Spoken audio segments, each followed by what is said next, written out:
Well, I think that the war in Ukraine has a tremendous impact, and it's not just there, it's authoritarians applying pressure around the world. You know, if we look at the PRC and its aggression towards China, if we look at how Iran operates in different parts of the world, you know, democracies are under tremendous pressure from authoritarian regimes, and I think that how Ukraine continues to perform on the battlefield shows these adversaries and shows these authoritarians that there is an alliance of democratic societies who are willing to support and understand the importance of these successes. And I think that this sends a clear message to the PRC, especially when it comes to Taiwan.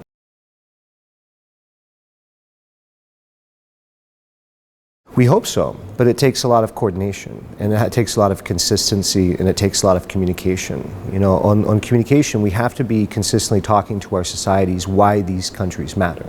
You know, why, you know, speaking specifically to Americans or European citizens, you know, I think that they understand about, you know, what is at stake in Ukraine, but we need to have this broader conversation so that they understand also what is at stake in Taiwan.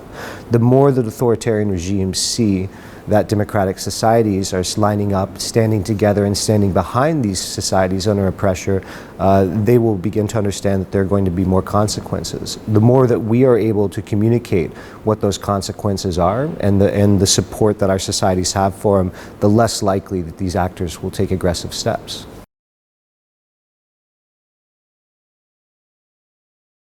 Well, you know, in the United States, we like to say we can walk and chew bubblegum at the same time. And I think that we've been able to do that thus far throughout, you know, since Russia invaded Ukraine. You know, since that moment, we've seen an increased amount of engagement in Taiwan from both the United States and from Europe. You know, delegations coming from countries like Lithuania, from Czech Republic, from Poland, going to Taiwan, and the Taiwanese reciprocating and engaging back.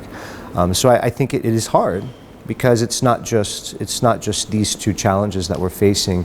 Democracy is under a litany of challenges in which they have to respond to, and our resources are not growing, but in many cases shrinking. And so it is hard, but I believe that we have until this point, and we should be able to continue to show that we're able to both prioritize Ukraine and Taiwan and support countries around the world who find themselves in similar situations.